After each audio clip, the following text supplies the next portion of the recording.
હું દીપાલી ઠક્કર આજના વિડીયોમાં રામાયણને લગતા ક્વેશ્ચન અને આન્સર બતાવું છું.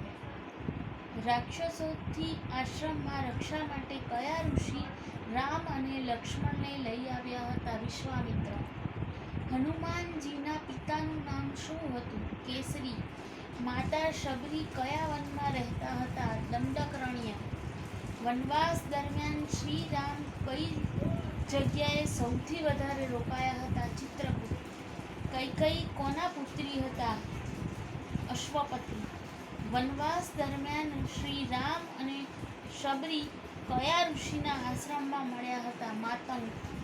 વાલ્મીકી આશ્રમ કઈ નદીને કાંઠે હતો? તમસા. સીતાજીને અશોક વાટિકામાં રાખવામાં આવ્યા હતા ત્યારે મુખ્ય પહેરેદાર તરીકે કોણ હતું? ત્રિજટા. સમુદ્ર મંથન વખતે થયેલ સફેદ હાથીનું નામ શું હતું? ઐરાવત. મહર્ષિ વાલ્મીકીના બાળપણનું નામ શું